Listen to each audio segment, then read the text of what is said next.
With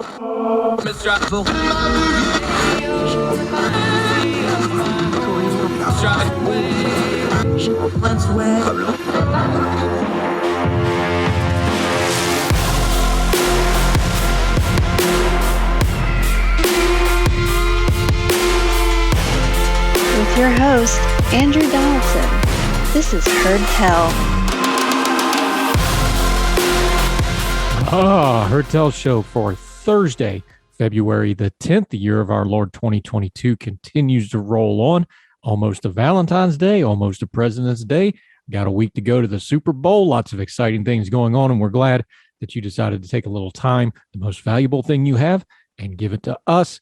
And we're going to load it up with good information, turning down the noise of the news cycle right here on Heard Tell. I'm Andrew Donaldson. Thank you so much for being here wherever you are across the street or around the world. A couple different things we're going to cover today. There's a story out of Reason of a mother who got cuffed and stuffed and charged for having her 14-year-old watch her other children. We're going to talk about that a little bit.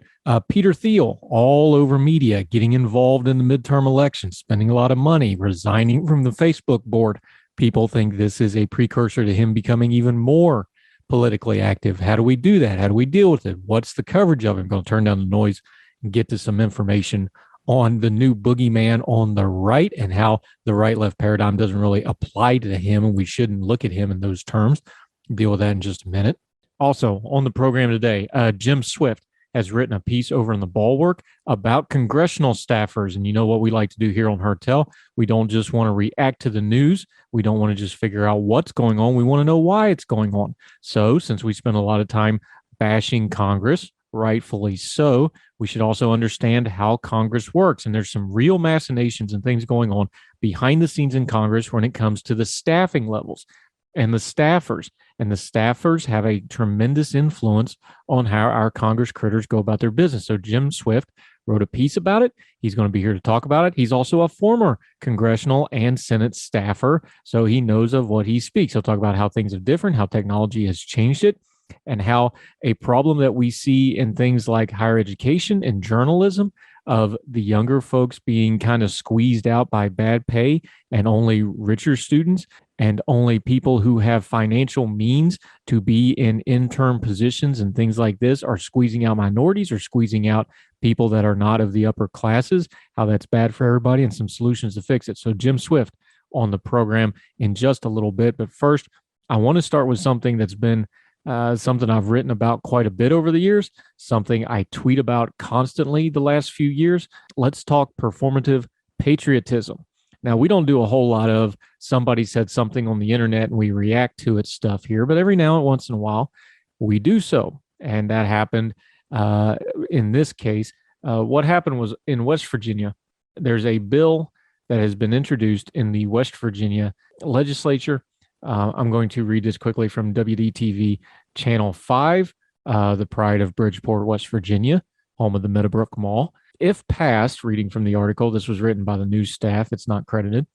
If passed, Senate Bill 495 would require high school seniors to pledge an oath to the Constitution as a condition of graduation. The bill's introduction says that all seniors graduating high school, quote, shall pledge to uphold the Constitution of the United States of America as a condition of graduation. The oath would be given on the day of graduation. Any student that is unable to attend the graduation date would take the pledge to on a date 5 days before or 5 days following the graduation date to satisfy the condition. SB 495's lead sponsor is Michael Azinger, Republican out of Wood County, Legislative District 3, for those of you scoring at home. The bill has been referred to the Education Committee, by the way, which is where it's going to die, rightfully. And you can view the bill here. We will link it. That's the backstory. This bill is going nowhere, by the way. This is a pose. This is performative. It's not going to pass. If it did pass, it would last in court about 35 seconds. It is blatantly unconstitutional. It offends all sorts of rights like free speech and other things. This is a horrible idea. It's a pose. Shame on Azinger for even bringing it up. Shame on the people seal clapping it. I hate stuff like this. I hate performative patriotism. Anyway, we were kicking this around on the twitter.com as we are wont to do. and an individual named Josh Hammer. He is the opinion editor for Newsweek now. He is an attorney in his own right. He's a right-wing commentator, works with places like the Claremont Institute and other things. He has gone more and more to the right as he has gone along. That's his right. Good for him. Glad it's working out for him. But he took a tweet about this that mentioned that this bill would be unconstitutional and tweeted out that West Virginia v. Barnett was wrongfully decided. Now, why did he do that? Well, a couple things. One is we're talking about West Virginia. West Virginia v. Barnett is the Supreme Court case that has been the standard since the 40s that you cannot make children in classrooms say the Pledge of Allegiance. Now, Josh is a lawyer. I think that he knows good and well what he's doing here. I think this is a bit of a troll, but he may really believe it. So let's take him on face. Barnett was wrongly decided. Our friend Yael Sosky, friend of this program, does a lot of the back end work for the Big Talker that also carries this program. Good friend. He's been on this program before. We need to get him back. Said NatCons, National Conservatives, like Josh Hammer proudly is, West Virginia v. Barnett was wrongly decided, meaning public school students can be forced to say the Pledge of Allegiance. More generally, the state can compel speech, one of the most vital free speech cases for American liberty. What has happened to the right? That is Yael Sosky on Twitter. Let me help you with this. It is not accidental that he brought up West Virginia v. Barnett because this is a West Virginia bill. That case, our friend West Virginia Esquires, who has also been on this program frequently, she actually wrote this up in ordinary-times.com. We'll link to it. You need to go back and read it. Among other things, you might be shocked that in the 40s, they did the Gadsden salute when they were trying to make everybody do it. You may not know what the Gadsden salute is. The reason they stopped doing the Gadsden salute was it was co-opted by these fellers over in Germany called the Nazis. And everybody, if you do it today, would just call it the Nazi salute, the straight out stiff arm salute. Back then it was called the Gadsden salute. Be curious to see who would advocate to bring that part of the Pledge of Allegiance rules back.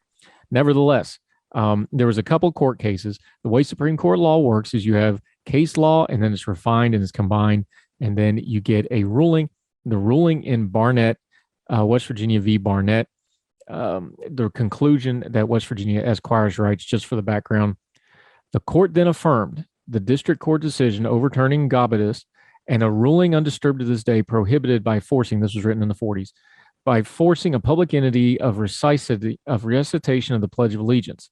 In a day and age in which one's character and fealty are increasingly judged by his or her willingness to salute or otherwise venerate the flag, the pledge, or the anthem, looking at you, NFL protesters, these words of Justice Jackson are worth pondering. West Virginia Esquires writing, this is Justice Jackson's words in the opinion, quote, to believe that patriotism will not flourish if patriotic ceremonies are not voluntarily and spontaneous instead of compulsory routine is to make an unflattering estimate of the appeal of our institutions to the free mind. This gets to the essence of this problem.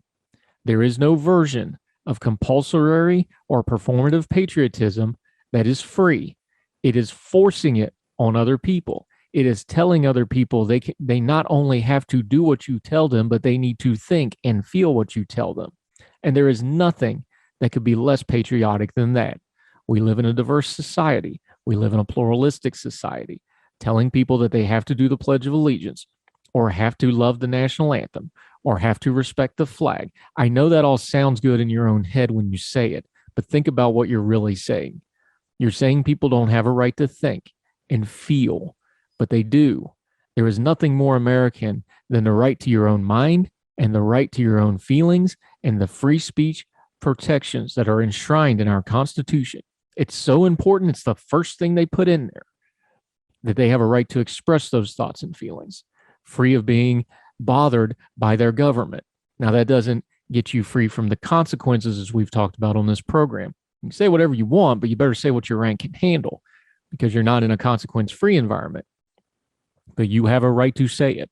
And there is nothing worse than using the very freedoms that we have fought for so long and hard and at great cost to have in America, than to use the thought of those very freedoms to compel speech and thought and feeling on a fellow American.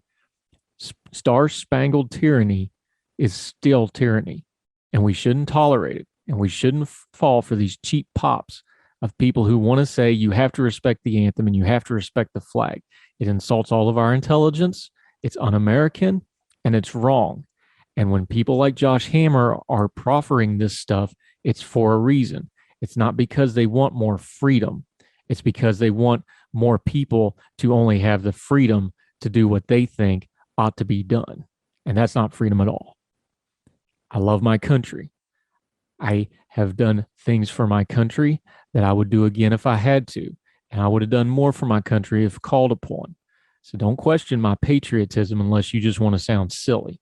But I'm telling you right now, you never have a right to compel patriotism on anybody else. More Hertel right after this.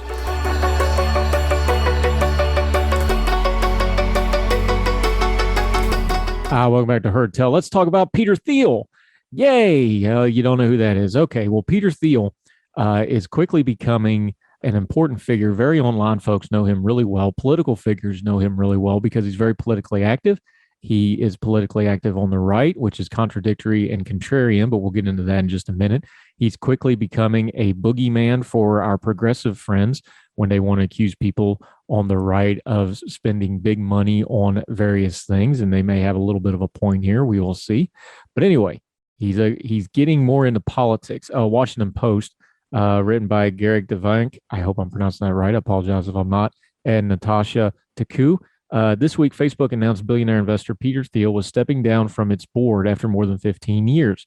The 54-year-old, whose contrarian and right-wing political views have made him one of the most controversial figures to emerge from Silicon Valley, will focus his time on helping pro-Trump candidates win in November's midterm elections, according to a person familiar with his thinking who spoke on the condition anonymity, to discuss sensitive matters. Thiel has been participating in national politics for most of his life, helping create a conservative journal at Stanford University in the 80s before diving into tech investing and helping to find PayPal. By the way, I accept PayPal. Just throwing that out there.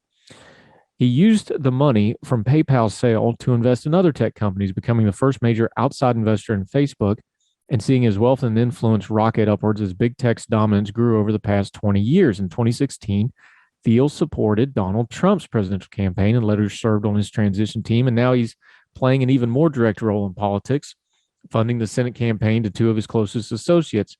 J.D. Vance in Ohio, he dropped $10 million in seed money to that campaign that's going nowhere, but we'll cover that in a future time. And Blake Masters in Arizona. At the same time, he's still a force in tech investing and plays a major role in companies including data harvesting firm Palantir, I guess you say it, Palantir, pronounce it how you want to, where he serves as chairman. Straddling the worlds of Silicon Valley and conservative politics have made Thiel a uniquely influential and polarizing individual, though he's not as widely known as other well-documented political funders such as the Koch brothers. See, told you, got to be a boogeyman. That's likely to change as he dives deeper into U.S. politics. Thiel did not request comment. This piece goes on to detail his background, how he came to wealth and power, some of the other things he did, his connections. He's connected to Josh Kushner, the brother of Donald Trump's son-in-law, Jared Kushner, who has been internet famous for a couple of years now. What does all this mean? I want to back up and turn down the noise on this Peter Thiel thing for a minute. The old model of left versus right, when it comes to people like Peter Thiel, is not particularly helpful and is not a good way to try to frame these issues. Yes, I understand he's donating to Donald Trump-backed candidates, and he has been involved with Donald Trump in politics. But let's remember something. Donald Trump isn't a traditional figure for the right either. Even though he was a Republican, he gave gobs of money to Democrats. He was until he decided to run for president, very much more progressive or liberal on most things than what you would think a conservative or a Republican would be. He kind of broke the paradigm of left and right and what it meant. He even stood at CPAC and said, well, I guess whatever I am is conservative now. And he's right. A whole lot of people who use terminology like the right, like conservative, those types of terms, happily flocked to Donald Trump and threw away a lot of stuff they said they believed to do so. Now, Peter Thiel can do whatever he wants. He has money. He has power. He wants to use it. Good for him. Welcome to America. That's how the game's played. But I think the left and right paradigm is wrong here. Yes, he's using the right, But what he really is a modern day oligarch. He craves power. He has invested and made his money through disruption. And folks like Peter Thiel think that they will gain more power through more disruption. The problem when it comes to politics is not data. It's not tech. It's people. What are we always talking about on Heard Tell? Politics is people. Policy is people. America is people.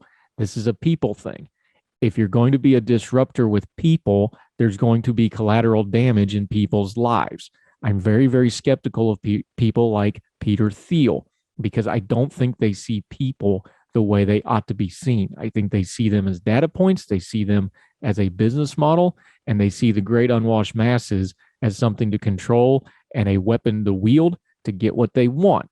Now, I might be cynical. You might think I'm being too harsh, but we've got evidence of it. You can review this man's record. A lot of it's public. You can see what he's trying to do. So when him and his minions like Masters and the despicable J.D. Vance, who we will get to some other time, wants to talk about the oligarchs, no. Peter Thiel and his minions and the people he back, they are the oligarchs. And just because they're putting populist right-wing wordage and causes around them and saying that that's what they're for doesn't make them any less of oligarchs. And I really don't care which side the oligarch says he's on. I'm just going to go with being anti-oligarch. I think I'll probably be safe in the long run that way. So keep an eye on Peter Thiel. He's going to be a big-time player for a long time to come, probably. And just because they put buzzwords you like on there doesn't mean he's one of the good guys. More Heard Tell right after this.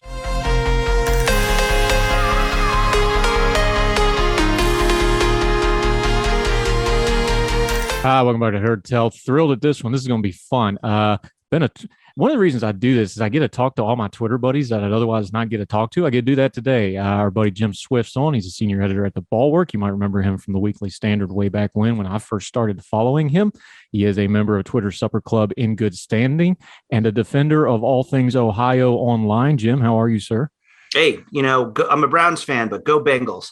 Yeah, that's a hard team not to like. Just the way they play. Burrow's great. There's nothing unlikable about him. It's just a fun team to watch and a fun team to root for if you're a neutral like me. Well, and if you're married to a St. Louis and you hate Stan Kroenke in the Rams. Yeah, see, I didn't even think about that ad. So I got double duty here. Ohio loyalty and family loyalty to not like the Rams. So. Yeah, it should be a great game. Looking forward to it. All right. One thing we like to do is we don't just like to cover what's happening. We like to dig into why it's happening. That means understanding how things work.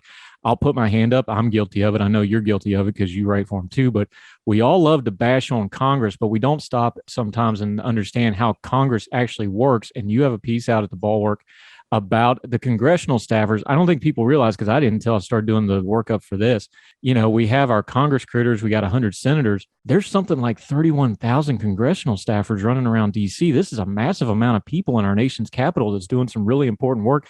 That's a good sized city. That's a major university. That's a lot of people, Jim. It is. I mean, it has its own culture. Congress has 2 zip codes.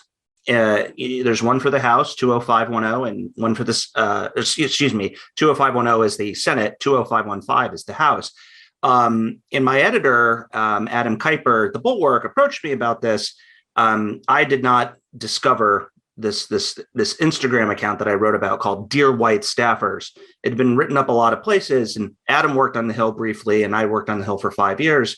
And he goes, Jim, I really think you should look into this account and write a story about it, because you used to be a Hill staffer. I mean, I dump on Congress all day now, and it's part of my job. But I also used to work for Congress critters, as you call them. I worked for a senator for 4 years. I worked for a House member from Kentucky for a year. So I was really interested to write about this account, and I'm glad you liked the piece. I'm happy to talk about it.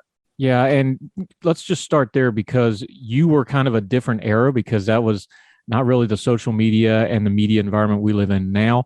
And you talk about a little bit in the piece is one of the reasons we have awareness of these staffers now is they've all got their own social media. They all got their Instagram accounts. They got their own Twitter accounts. We've seen it happen where some staffs have pretty famously blown themselves up over the last few years because of their texting, tweeting, and or otherwise getting their opinion out over top of their bosses, which never goes well in any field, especially politics.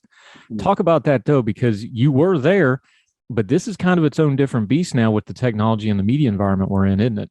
Yeah, and I think in my piece I wrote it's a positive thing. I mean, look, social media is a double-edged sword, and I think anyone, you can pick any industry, you can pick any city of a story about somebody self-immolating on social media and ruining their career. Right? It doesn't matter what they do, doesn't matter where you live. Once you do something that becomes notable or becomes viral, people will find out where you work. They'll complain to your employer. In some cases, they'll get you quote unquote canceled. But in a lot of cases, it's also justified, right? One of the examples I linked to was there were these congressional staffers tweeting out hashtag D2R, December to Remember, that they were just getting drunk on the taxpayer dime during daylight hours in their congressional offices. Now, I will readily admit to having consumed alcohol in a congressional office before the sun went down. But it's not something you should be bragging about. It's not something you should be tweeting about. But like, we also weren't drunk. I also worked for a member from Kentucky, and he was the chair of the House Bourbon Caucus. So, it's a double-edged sword. And back when I started working on the Hill, Twitter didn't really exist until like 2008, right? And I started in 2007. I mean, there was MySpace, there was Facebook. I remember Claire McCaskill, a Missouri senator down the hall, she was tweeting. She was one of the first senators to tweet, and it was horrifying. I'm like, oh my gosh. Now, I worked for a very straight-laced Presbyterian senator from Arizona. We had a Twitter account, and all it did was tweet out the press releases. But it became kind of performative over the years. And you see Ted Cruz, for example, these days. I mean, I don't think Ted Cruz wants to be a senator anymore. He just wants to tweet stuff from the Babylon Bee about Joe Rogan. I mean, does this really rise to the level that United States senators should be talking about what private companies do with their contracts? I mean, no, this is not stuff that government needs to be involved in, but that's stuff that now, if you work for a senator, there's almost this expectation that you have to weigh in on it. But what I thought what was really interesting about this Dear White Staffers account is people who don't work on the Hill don't know what it's like. And now these anonymous people are taking complaints that previously would have been shared on BlackBerry Messenger or in list servers and whatnot, and they're airing it to the world. And spoiler alert, Congress is not always a great place to work. No. And before we get into the actual issues, though, part of the problems with why it's not a great place to work is things like pay, things like staff size, things like how the intern programs are managed, things like this. This stuff is pretty hard set in stone because Congress writes these things into law themselves, and they haven't really been updated and or changed in a long time, have they? Right. I mean, this account is pushing unionization. I'd like to push that argument to the side, because what they're really doing is highlighting some of these issues that people of color deal with. The Hill is overwhelmingly white, and it is easier to get a job there if you are rich, and in which case, as I said, pretty much white. I mean, the whiteness of the Hill is astounding. Because to become an intern, if you're lucky to get paid. I mean, back in the day when I worked there, I was never an intern. Interns didn't get paid; they got college credit. Now DC requires that interns get paid, and so they get stipends and all these other sorts of things. But DC is a very expensive place to live. And then if you're lucky enough to graduate from an internship into one of these staff assistant entry-level jobs, back in 2007, my first salary was 25 grand. And you fast forward here for 15 years, there are people who are still making 30 grand, which is, I mean, forget inflation. That's still nothing. Inflation just exacerbates that. It really is very hard unless you have parental support, to help pay for your rent or, help you just cover the cost of living. People are living paycheck to paycheck and sometimes have to go out and get other jobs, like at bars, to be able to live in the city. And it's hard if you're not rich. And, the folks from the communities of color have a harder time because they're statistically less likely to come from wealthy backgrounds than their white counterparts are.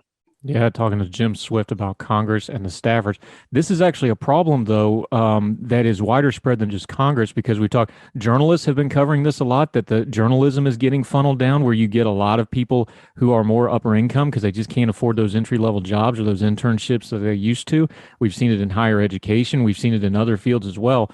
We talk a lot about ideology and biases in politics, but there's some practical bias that comes into when you start narrowing down the field of staffers, and that's going to affect how lawmaking and the staff work gets done when you have that kind of sameness, don't you, just on a practical level?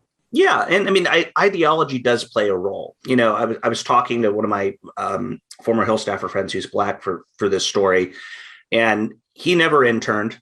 But when he graduated from college, he went down and beat down all of the doors of Democrats. And he told me that the first person who gave him a job was the only person he worked for out of a sense of loyalty, because he was so lucky that he got the job. Ideology does play that role. He was lucky he found a member whose ideology he liked. I was lucky, at the time that I applied on a whim for a Senate job, but for a state that I had never lived in, and got this job because of my ideology was shared. Now, granted, I don't share much ideology with congressional Republicans much anymore because they're not interested in legislating or governing. But when you think about it, it's not that, there are 435 members of the House and Senate. And then if you add in the delegates and non-voting members, it's 441. That doesn't mean that there are 441 offices in which you can work. It's actually a very narrow path because people who want to work on the Hill are ideological. They are motivated by their belief systems.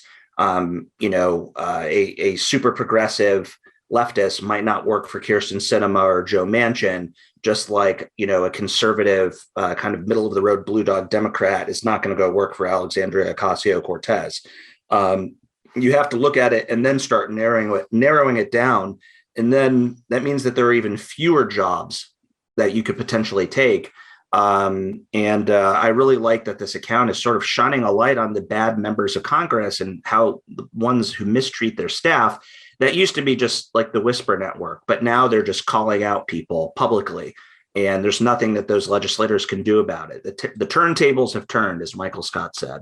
Yeah, technology is a two-edged sword because everybody's got a voice. The good part of that is everybody's got a voice, and the bad part is everybody's got a voice. We're talking to Jim Swift, senior editor at The Bulwark, former staffer himself. He's written about the staffs. When we come back after a quick break, we're going to get into how those staffs actually work, how that's supposed to work in the legislative process, how that's not really happening a whole lot in our Congress right now, and that's why it's the root of a lot of our problems. We'll talk about that with Jim Swift. Hertel comes back right after this.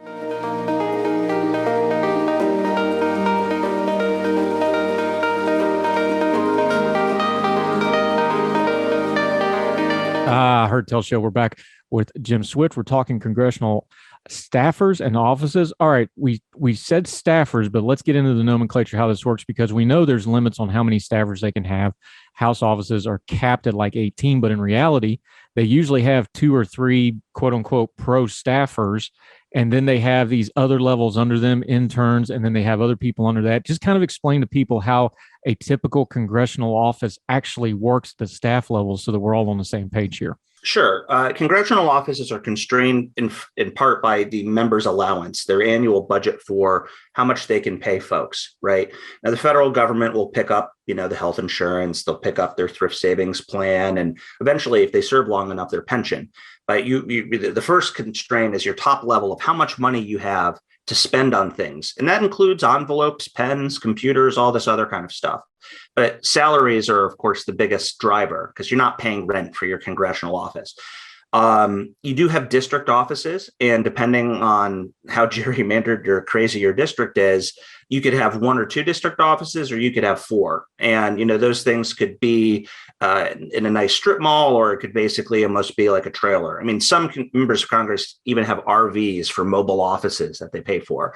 But when it comes to your Washington staff, like a House member might have 8 or 9 or 10 people on their personal office staff. Because you don't get the bigger offices until you've been there a long time. And even when you get the bigger offices, they're not that much bigger. My boss was middle of the road, member of the House Ways and Means Committee. Our office was in Longworth. It was basically 3 big rooms. We had a room where the chief of staff and the scheduler were, and that's where people would wait. we had the member of Congress's office in the middle, and then we had, the bullpen in the back where me and the LCs, the legislative correspondents, and the fellow legislative assistants, who were kind of the mid-senior level policy people, had offices. And there's a little bathroom in there, but these things aren't huge. Now, senators can have upwards of, like 20, 25 people on staff because they represent entire states. And senators tend to get a bigger budget than your House member does because they represent a lot more people. Think of Dianne Feinstein, a California senator, and compare what she might need to represent California to Jack Reed, senator from Rhode Island, which is a very small state. They don't tend to have as many staffers there, and Senate staff tend to get paid a little bit better than House staff do, but at the lower rungs, not by very much. It's not like you're, making it rain there. And so a lot of it depends on what state or district you represent and how it's drawn and what its needs are. But there are constraints on office space and there are constraints on your budget. And that all ends up kind of trickling down to how much people get paid. And like I said in my piece, if you want to be a stick in the mud and complain, there are literally 100 people who are willing to take your job the following day and not complain. Yeah. And among other things, you are a DC area liver dweller, however you want to phrase that. This is a very expensive city for people that aren't making a whole lot of money to try to get by in.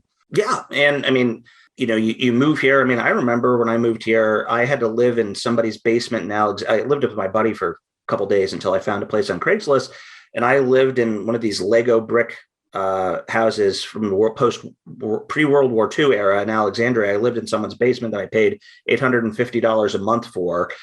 And I didn't want to take a day off until we got a holiday. And so I literally slept on the floor with a couple of things I bought at IKEA for 2 months until I could get my stuff out of storage and properly move in because I didn't want to live with roommates in DC. Part of that was because I also had a bunch of guns and you couldn't have guns in DC really at the time until the Heller decision because I'm from the Midwest and I got guns. But yeah, no, it's just the housing situation really is a huge problem. And, the Dear White staffers account pointed out that, one staffer lived in Section 8 housing in very unsafe areas. DC has a big problem with crime. A girl I worked with lived in a nice place like 4 blocks from the Capitol. And one night she was trying to get into her apartment and she got mugged with a guy, with a brick, and she had to go to the hospital. It's not a lot of fun to have to deal with those things for like 30 grand a year. And that's why a lot of people that Dear White staffers his profile just said, I got out of the Hill. Everyone has a shelf life as how long you can do it. And I really like what they're bringing up because it's a conversation I think we need to have, not just for the minority community. Especially for them, but there are lots of lower middle class white folks who want to work on the Hill too. And really the only people who have it easy on the Hill are rich kids. Yeah. Talking to our friend Jim Swift. All right. Here's the nut of this whole thing, though. We love to bash on our members of Congress and senators. That's kind of the gig. But we also need them to do the job they're sent on a practical level. If they are not getting quality staff, how much exponentially harder does it make an already almost impossible job for them to do what they're supposed to be doing that they're elected to do when they can't get decent staffers because of the living conditions, the wages, whatever it may be? It don't matter. If they're not getting good quality people and they're just getting, the people that can afford to be there as kind of a lark thing, that's bad for the country. Yeah. You should want the best folks. And, just because working on the Hill benefits the rich doesn't mean that these kids are the best. I've worked with a ton of horrible rich kids. I don't want to sound like Herman Bloom from Rushmore, take dead aim on the rich boys. We should want socioeconomic and racial diversity in the legislative branch that helps, as 1/3 of our country's government. We should want those perspectives. Before J.D. Vance, senatorial candidate in Ohio, kind of went insane and went and turned to, Mr. Yale, VC funding, poser, kind of MAGA type. He had an inspiring story of what he grew up in. And you want the kind of people like J.D. Vance describes his youth as to try and have a shot at running and working in government. You see what he's kind of had to become, the monster as a candidate. And it's sad. I mean, or you think of West Virginia, October Sky, and those stories of inspiration. You want those stories, and they do exist in Congress. But for every one of those stories, you have 10 people. It's like, my dad's a doctor, my dad's a lawyer, my dad's an exec, or my mom, is a high-powered judge or something. And money's no object, and they just, can float it. And that's why you have this sort of glut of rich kids. I was one of them. I mean, I'm not going to deny that growing up, I am one of the rich kids of which I speak.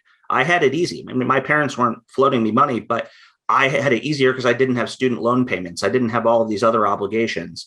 I was able to make it on my own because my parents made it easy for me to get to that point, whereas other kids didn't have that opportunity. And so maybe I wrote it from, a sense of self-guilt, in a way. But it's its own education, and we're denying it to a lot of people. And I think that's the importance of this account, is that there are problems on the Hill that are systemic, that don't differ from the ones that we deal with in society every day. But there are ones that you only know about if you've ever worked there. It's sort of like joining a fraternity. You won't know about those unless you've been on the inside. Yeah, we're talking to Jim Swift, his piece out on Hill staffers, dear white people. It's time we listened in the Bulwark. To your point, both of West Virginia's sitting senators, since you brought them up, both are from dynastic political families. The Moore family, Shelley Moore Capitol. No offense to either one of them. It just is what it is. Shelley Moore Capitol, her father was you guys had Jay Rockefeller. We had Jay. Well, to his credit, though, I give him a pass because he carpetbagged in. But when you stay 40 years, I think that term no longer applies. So I give Jay. Okay, fair. I give him credit. He stuck it out. Of course, folks don't know, if you're a political historian person, if you do not know who A. James Manchin is, you are missing a treat. That is Joe Manchin's uncle, one of the great political figures in the history of America. Just trust me, go read up on him. Fabulous character, interesting guy. But to your point, both West Virginia sitting senators are dynastic. All right, in your piece, how do we fix this? The people from the account are pushing for unionization. That's its own beast on a couple of levels. You talked about working on the college pipeline, which is kind of what I think they originally designed staffers to be, maybe trying to get back to that. What do you think one of the fixes here on a practical level would be for the staffers? So my problem with unionization is not that I'm a conservative who is skeptic about unions, though that is true. What I write in the piece is the only offices that are likely to unionize are the offices that probably need the benefits of unionization the least. And I was talking with a former Democratic staffer who worked for Harry Reid, and I was just like, can you imagine some of these really bad Democrats like Sheila Jackson Lee? I'm like, can you imagine if Sheila Jackson Lee, from Congresswoman from Texas, if her office tried to unionize? And she's like notoriously a bad boss. And we just kind of got a laugh out of that. And so it's like, yeah, the squad's offices would unionize immediately, but some of these kind of crazier Democrats probably wouldn't. I'm not sure you'd see much unionization on the right, because historically the right is not very supportive of unions. The best fix, and I like what the Black Staffers Associations came up with. I don't like the idea of a Rooney Rule 2.0, which is one of these suggestions that it seems like tokenism, and we've seen how the NFL has dealt with the Rooney Rule. I mean, good, well intended, but I mean, give me a break. I like this idea of a pipeline from historically Black colleges and universities. May not help Republicans as much, because I'm not sure Howard has a Turning Point USA chapter there. But one of the things that I think that probably stands a greater chance of success is Congress gets to make its own rules. Senate can make its rules. The House gets to make its own rules, and that's under the Constitution.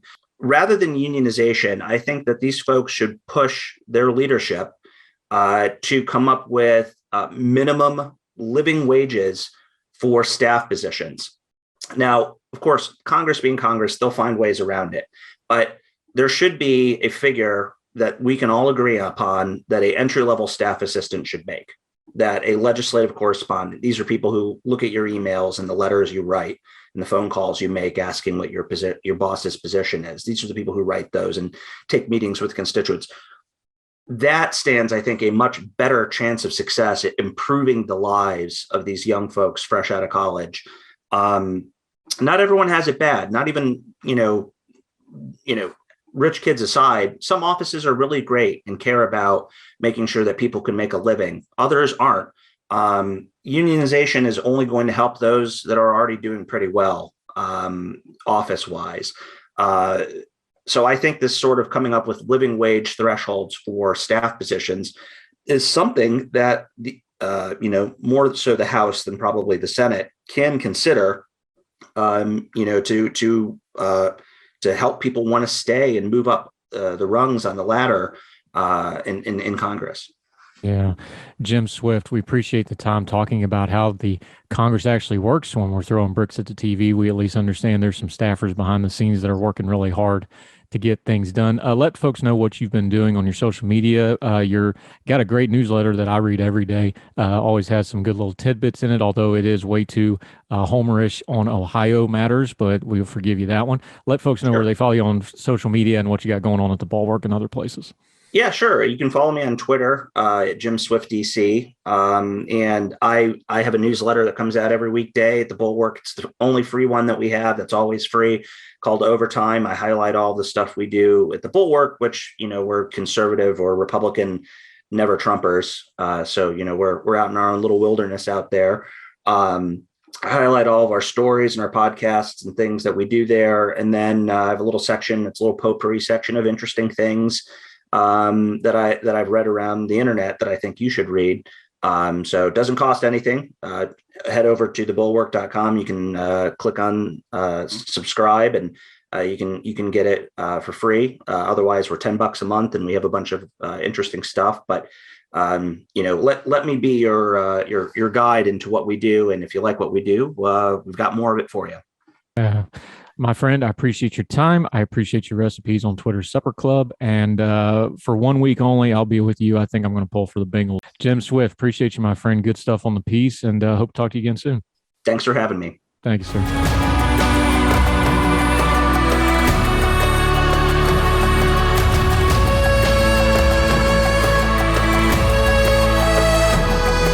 Welcome back to Heard Tell. So glad you're with us wherever you and yours are across the street or around the world. However you're watching or listening, we are sure glad that you're spending a little time with us. This is an utterly shocking story. I just want to touch on it. You can read it yourself over at Reason. This mom, a single mom who has multiple children, let her 14-year-old babysit the other kids and wound up in handcuffs. Lenore Chizeski over at Reason has this story. Please do read it for yourself. Just the top part of it. When COVID-19 shut down her children's daycare in May of 2020, Melissa Henderson had to go to work. She had her 14-year-old daughter, Lindley, to babysit the 4 younger siblings. Lindley was engaged to remote learning when her youngest brother, 4-year-old Thaddeus, spied his friends outside and went over to play with them. It was about 10 or 15 minutes before he realized he was missing. She guessed that he must be at his friend's house, went to fetch him. In the meantime, the friend's mom had called the police.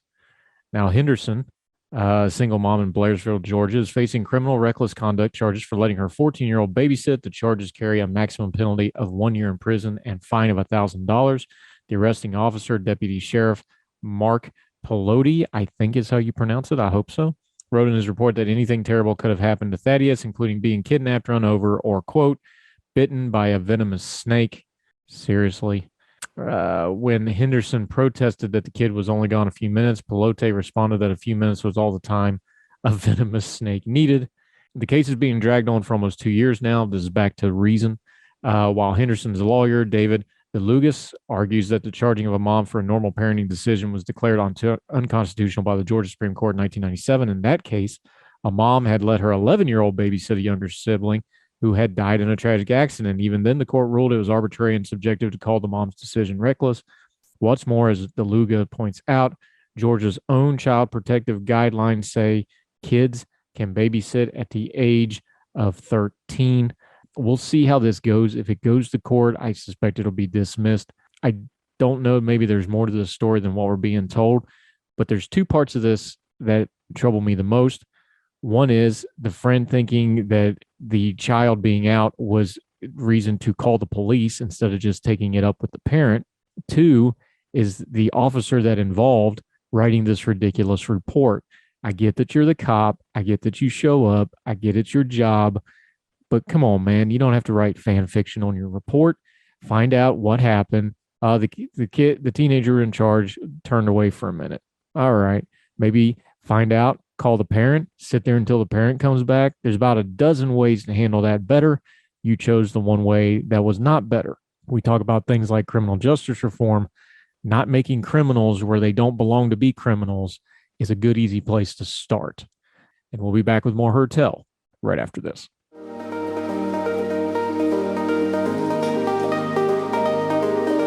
Heard Tell Show. You know, we always try to end on a good note or a happier note. Here's a fun one out of Port St. Lucie, Florida. Man's best friend is being credited with saving its owner's life during a scare in Port St. Lucie. The Port St. Lucie Police Department said 81-year-old Harry Smith, who uses an electric wheelchair, was walking his dog near a pond when the wheelchair lost traction, causing him to slide and flip into the lake. I tried to back around to get out of it and went straight back instead and right down the embankment and dumped me right in the water, Smith said. Smith, who couldn't swim and struggled to stay afloat, started screaming for help, and that's when Smith's dog, Sarah Jane, realized its owner was in trouble and desperately needed help. The dog started barking frantically, trying to get everyone's attention.